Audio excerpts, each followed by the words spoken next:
بالله من الشيطان الرجيم. بسم الله الرحمن الرحيم. الحمد لله رب العالمين. لا حول ولا قوة إلا بالله العلي العظيم. والصلاة والسلام على أشرف الأنبياء والمرسلين وخاتم النبيين وسيد المرسلين أبي القاسم محمد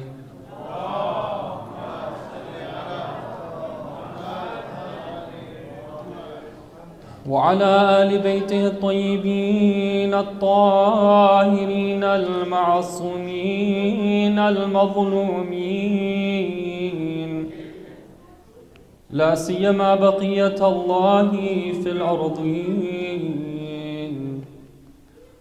السلام على الحسين وعلى علي بن الحسين وعلى أولاد الحسين وعلى أصحاب الحسين. Respected scholars, elders, sisters, and brothers in Islam and Iman. Tonight we've gathered here for a majlis of to remember the tragedies that befell the Ahlul Bayt alayhim as-salam. And just as a reminder about the blessing of being among those who have love of the Ahlul Bayt alayhim as-salam in their hearts, I wanted to share with you a story of a poor man who once goes to Imam Sadiq alayhi salam to complain about his situation. He goes to him and he says that I am very poor. And the Imam alayhi salam looks at him and he says that you are not poor. Now we have other reports where somebody who was really having difficulties, they would go to the Imam and the Imam would fulfill their needs. And the Imams in general have the quality of Jude. They are very giving and generous. But here the Imam wanted to teach this man a lesson and point out something to him. So he tells him, you're not poor. So the man then continues, he says that it seems that you have not understood my situation. He begins to explain all the different problems and hardships that he's facing. I have this issue, I have these things going on, I'm definitely needy, I'm having problems. So Imam alayhi salam says that I have a question for you. He says that if somebody were to give you, let's say 100 dirhams for you to give up the love you have for our family, for you to distance yourself from our family, would you do it? And he says, no way would I do that. He said, let's say we up it to 1,000 dirhams, would you do it? He says, no, I wouldn't do that. And the Imam alayhi salam kept on increasing the value until it was a large amount of money. Maybe he said that if you were given all the gold and silver in this world, would that be something that would be worth giving up the love and the obedience that you have to the Ahlul Bayt alayhim as-salam? And he says that I would never exchange that for something which is monetary in value. And then he tells them that somebody who has something which is more valuable than all the gold and silver in the world, is that somebody who you would call somebody who's poor? This blessing that we have, brothers and sisters, of knowing who the Ahlul Bayt alayhim as-salam are, of being attracted to their gatherings, it's not something to take lightly. We have to appreciate this blessing and we have to ask Allah Ta'ala to give us the continuation of this blessing as well.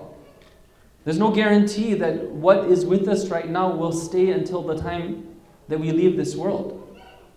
And who knows, it could be because as a punishment of the sins and the negligence that we might be committing, that some of these blessings would be yanked away from us. And so we ask Allah Ta'ala to always keep the love of the Ahlul Bayt in our hearts and to make us among those who don't just stop there but turn this love into action as well.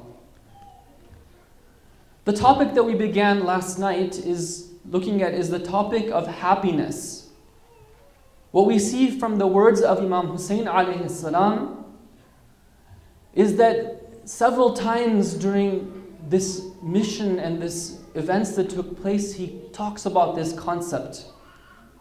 There's one quote that I gave last night where the Imam alayhi salam explains that I do not see death being anything other than sa'adah. Sa'adah, we said that it's a very great state of happiness, perfect happiness, ultimate happiness, great fortune, great prosperity. In another tradition, Imam Hussein alayhi salam is reported to have said that people in general have been deceived by the dunya. He says that Al-maghruru man gharrathu ad-dunya. The person who is really deceived is the one whom the dunya has deceived, meaning that part of this world which is haram, that part of this world which takes us away from Allah. Somebody who becomes infatuated with that, they're truly deceived. They're being tricked. And then he continues, he says that وَالشَّقِيُّ مَنْ فَتَنَتْهُ. The person who's truly unhappy. Remember we said that Sa'id, the opposite of it is Shaqi. Somebody who's truly happy, the opposite of is Sa'id. The opposite of that is somebody who is Shaqi. The one who has been tempted by the dunya and fooled by it and tried by it, that person is the person who's truly unhappy as well too. They've fallen for the trap of the dunya. So there along the journey, he's also referring to this concept of eternal unhappiness. And so what we'd like to do is to take some practical lessons from this. How can we attain the happiness that all of us are seeking? Now, you don't need to be convinced that being happy is something which is good. All of us are wired in a certain way. We have a fitrah. We were created according to a certain pattern. And one of those fitri desires, one of those innate desires is the desire for happiness. But one of the problems that we have is that we confuse for ourselves what is really happiness and what leads us to happiness and what actually leads us to sadness. And that's why we need the Ahlul Bayt alayhim salam to explain to us what truly brings us happiness. All the instructions that we have in this beautiful religion of ours, all the guidelines that we have, all the etiquette that we have, all of it are signposts and directions which are leading us to the path of ultimate and true happiness, true sa'ada. We need to be familiar with these and acquaint ourselves with them. Otherwise, we might get confused and follow a path of pursuing shallow happiness. Yesterday we talked about this difference between those things that give you shallow happiness, instant gratification, and those things which give you deep happiness. And oftentimes we confuse things. We don't engage in those things which give us that deeper sense of happiness. I'm going to give you one example of something where sometimes we get confused about, especially these days. It's the example of family. These days we're seeing that more and more young people are delaying getting married, or they're renouncing marriage altogether. They're saying, this is not something that I want to do. It's something which is far away on the radar. Maybe eventually I'll get there, I'll take care of that, but for now, I'm fine, I'm okay, I'll pass on that. And there's various reasons for it. Allah created us in a way where naturally we ought to have a desire to get married. There are some needs that we have that can be fulfilled only through marriage. There's some perfection that He wants to give us that can only be given through the institution of marriage. But for various reasons, we put that off. Sometimes people are unfortunately seeking to take care of those desires in a haram sort of way. Sometimes it's not about that. Sometimes it's something else that has come and occupied them. For example, some people who pursue like PhDs, they say that they get married to their books, they get married to their academic pursuits. Right? All of their efforts are just concentrated in the library or in whatever they're pursuing, and the idea of marriage is something foreign to them. They married their books. And whatever else somebody might actually occupy themselves with. When we go to the traditions of the Ahlul Bayt, they correct our perspective on things. And we have to be studying them. We have to be aware of how they guide us. In one tradition from Imam Sadiq alayhi salam, he says that there are 3 things that bring about sa'ada. That sa'ada, that true happiness that Imam Hussain alayhi salam speaks about and that we're all seeking. He says there's 3 things that bring that about. One of them, he says, is az-zawjatu al-mu'atiyah. Okay, a wife who is mu'atiyah. Mu'atiyah means a wife who acknowledges the leadership of her husband and who is compatible with him, agreeable. Okay, I want to just stop there. Sometimes, people take offense at these types of phrases. They say that, okay, it's sexist. It's just putting the responsibility on one gender, and that's not true. Okay, because if it's the case that in Islam we have a structure in a family and the leadership is given to the husband, what that means is the husband has great responsibility. Allah is asking him to treat that power that he has in a correct way, not to oppress others with it. Allah is asking him to be somebody who's agreeable so that he has a wife who is agreeable. He's asking him to be merciful so that he has a wife who is merciful. He's asking him to be the example because he's put in that limelight as being the leader. Right? And a leader has to be an example that sets the example for others in the family. Allah tells us in the Quran, وَعَاشِرُهُنَّ بِالْمَعْرُوفِ. Right? Live with your spouses and be with them in a way which you're not harsh and you're compatible, you're agreeable. You treat them well. So, in order for this to happen, az-zawjatu al-mu'atiyah, on one hand you have to have a husband who is taking on that responsibility in the right way. And you have to have a wife who is also agreeable as well too. It's not easy. It's not easy for a wife or anybody to accept the leadership of anybody else. Right? It's naturally we don't like to be sort of in a position where we're a follower. So it takes patience. It takes a lot of being able to tolerate things. Then he says, وَالْأَوْلَادُ الْبَارُونَ. Children who are righteous. Okay, raising children who are righteous and spending the time that's necessary with our children in order so that they become righteous, it's not something which is easy. Right? Investing time. Like when you're coming back home from a long day at work, rather than just, flopping down in front of the couch and turning on the TV, putting that aside and playing with your kids, running around with them, playing a board game with them, talking to them. It's not something which is easy. But that's what needs to be done in order to be able to have those righteous children. That's one of the things, is spending time with them and showing them, not just telling them, showing them that we actually love them. It's super important. The way to do that is by giving up and sacrificing our time. Not just our money, not just saying I love, but actually giving them that time.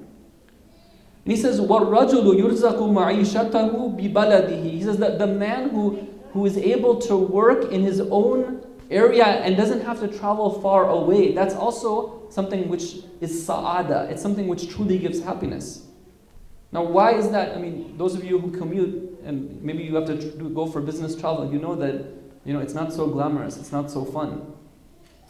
But maybe there's other reasons as well, because if it's a case that the father figure is not at home, he's not there to be able to take care of the children, to provide that example for them, to be there as the figure who is considered the one who has authority, right? Then that's going to lead to problems later on in the life, especially when it comes to teenagers. Now, when somebody looks at this idea and says that, okay, marriage, that's something which is difficult, it requires effort, it's hard. Raising children, it's super hard, especially in this society, right? They might say that, okay, I'm going to put that's not going to be, there's no happiness in that. I'm happy doing what I'm doing right now. Why would I want to pursue that? Right? I'm happy with my own individual, independent lifestyle where I can do whatever I want, no dependencies. That's better for me. But Islam comes and the Ahlul Bayt come and they say that, let me correct your perspective. Don't think shallow happiness. Yes, right now when you're 20 years old or 25 years old, these might be things where you say, there's no way I want to take on the responsibility. But Allah knows for us what it is that's truly going to lead us to happiness. It takes effort. One of the articles I saw recently, they did a study of, it was quite widely popularized. It was spread in the media, you saw it a lot.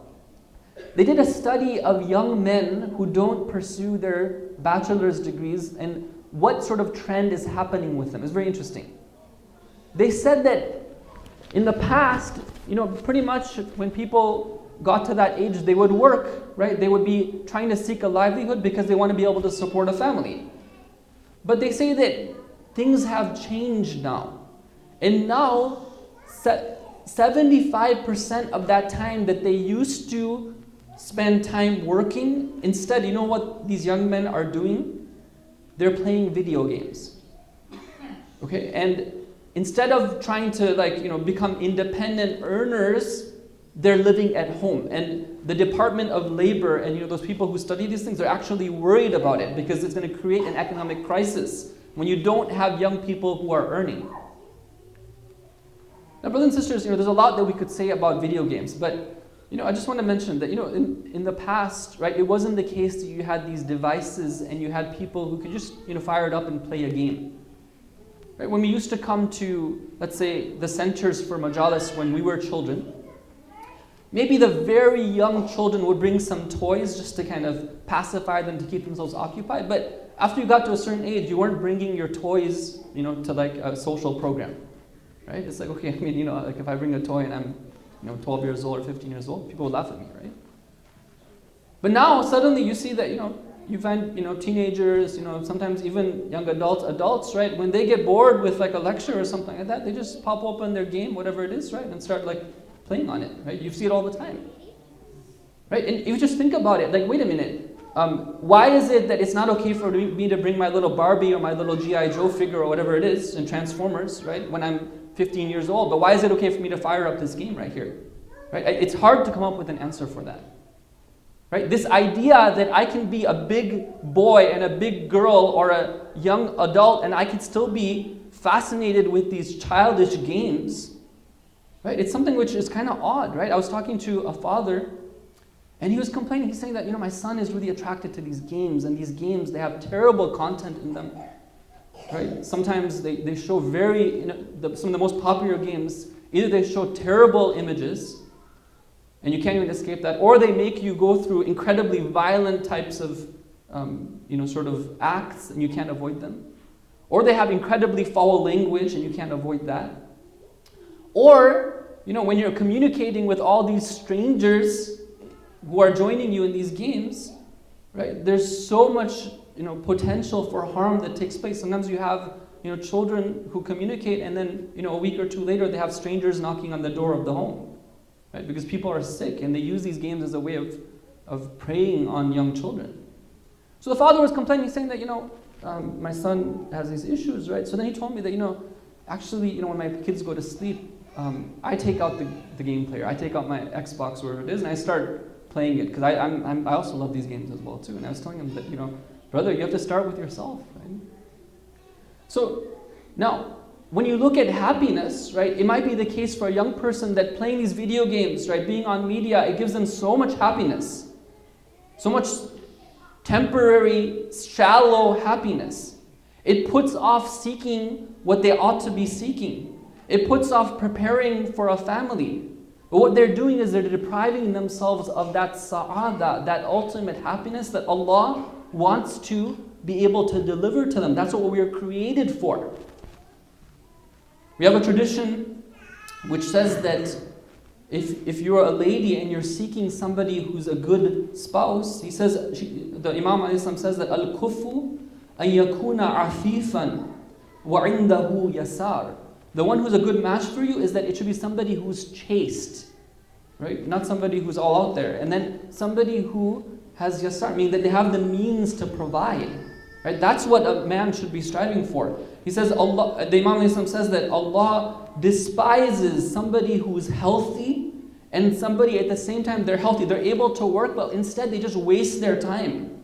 La fi shughl ad-dunya wa la fi shughl al-akhirah. They have free time. They're not pursuing what's necessary for their dunya, nor for the hereafter either.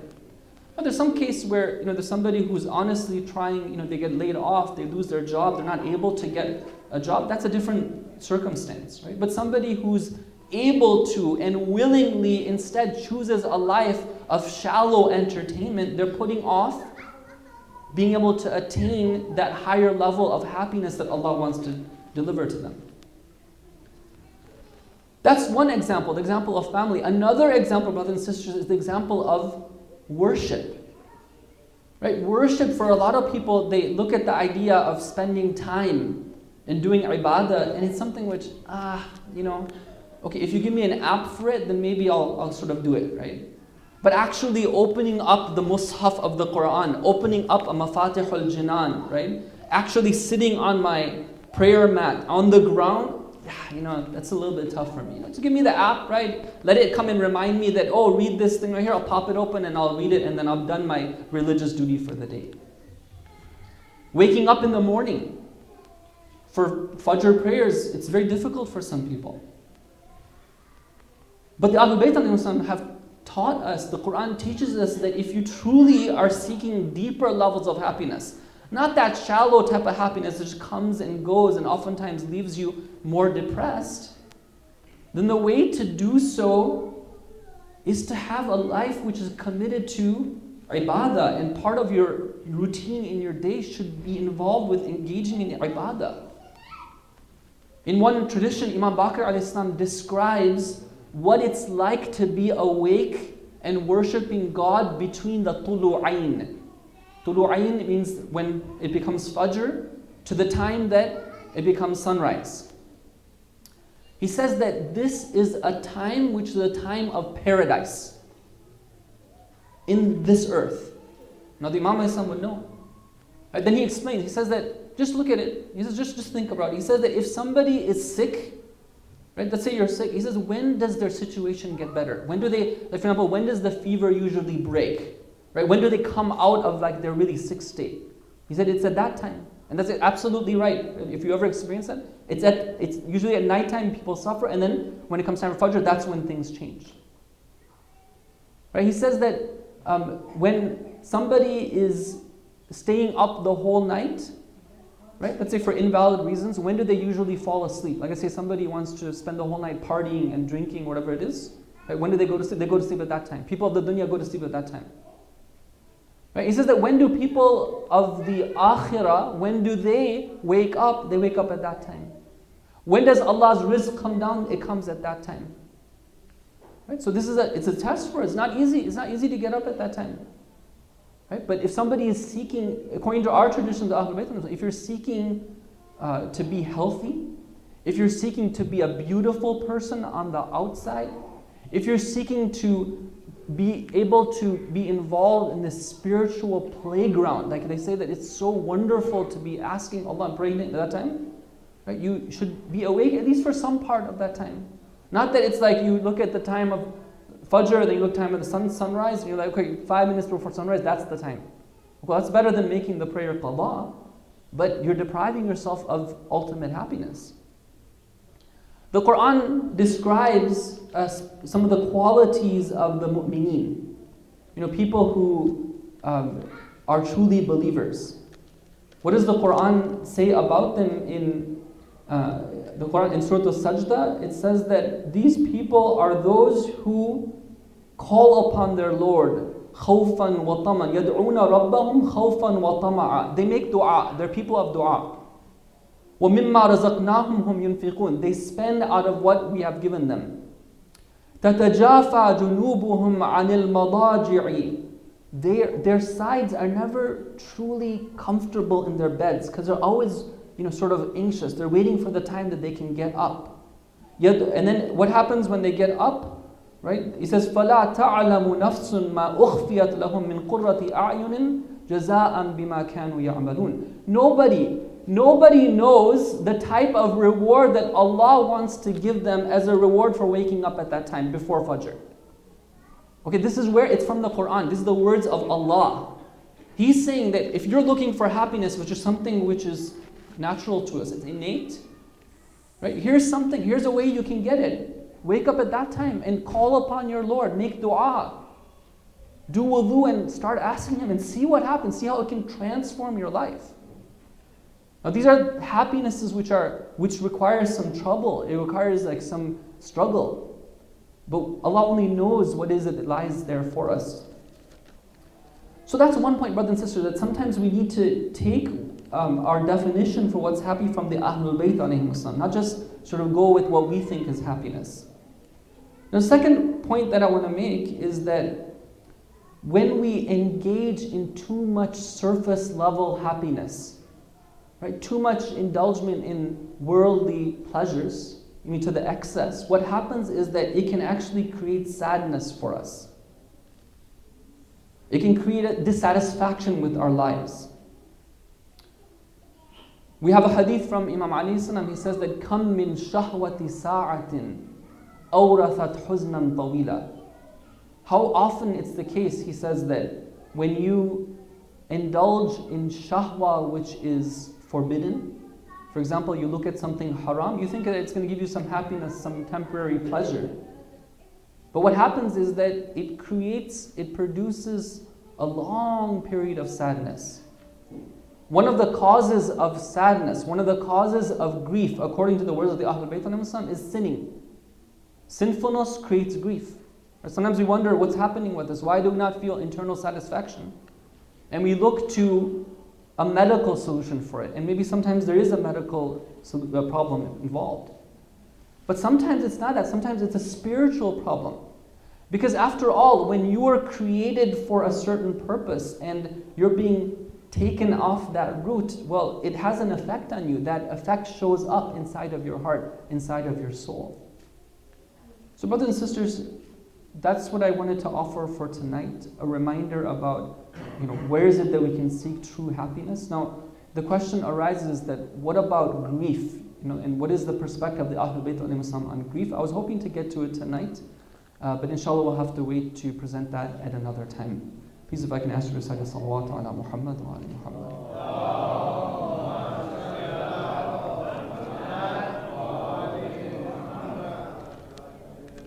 Tonight, with the help of Allah Ta'ala, I would like to go through the story of a very special martyr of Karbala. This is the youngest martyr of the martyrs of Karbala. And it's a very difficult event to recount and to describe. Those of you who have had children, you know that for a parent, the value of a child's life is more than your own life. You would give everything, every single thing that you have, including your own life, for the life of your child. And one of the most difficult trials that somebody can face in this world, more difficult than losing a parent, more difficult than losing a brother or a sister or a good friend, is for the child to pass away before the parent does, and for them to see that happen in front of their own eyes. Sallallahu alayka ya Aba Abdullah, Sallallahu alayka ya Safinatan Najah, Ya Sayyid al-Shuhada.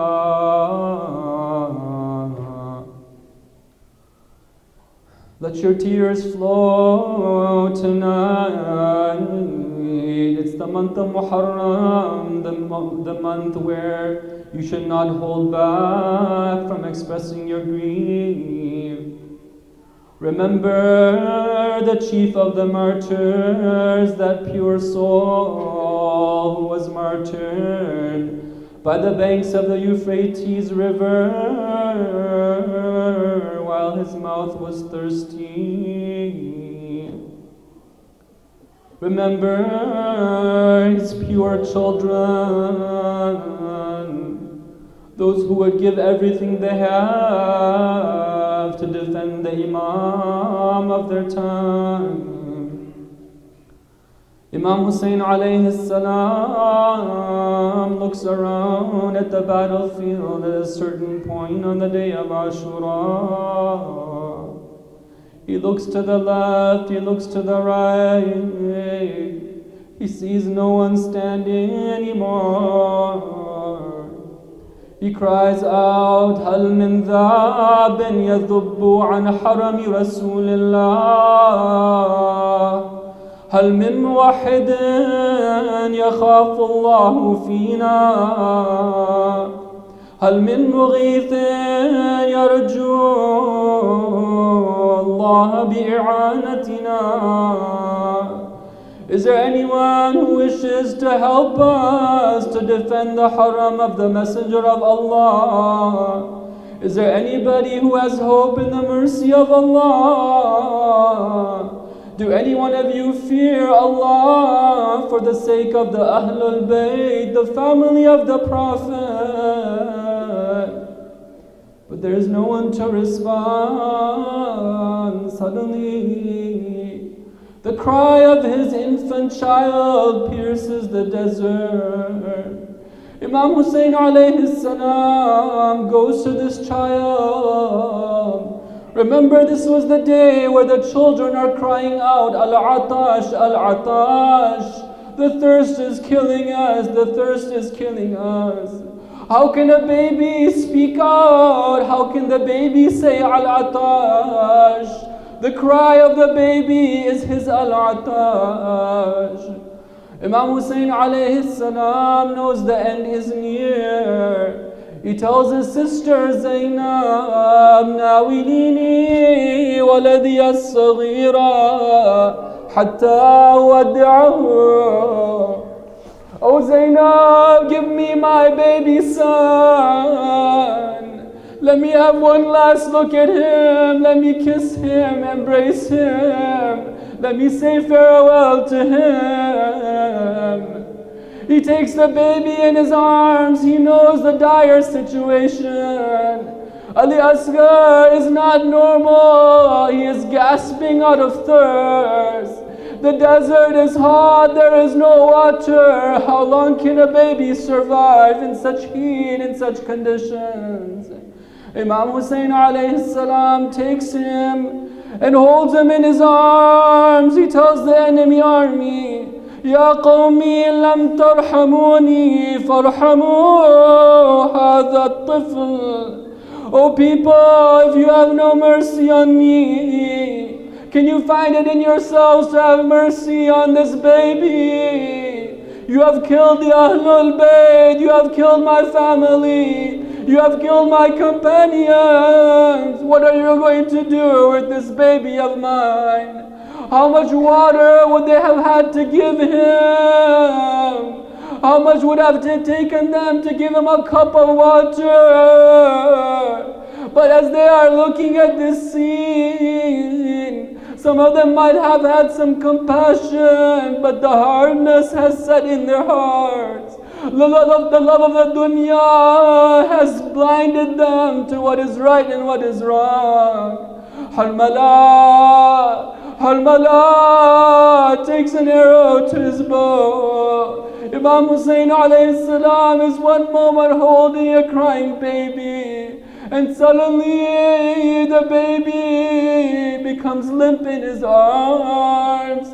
The cry that was echoing over the desert is no more. It has been silenced.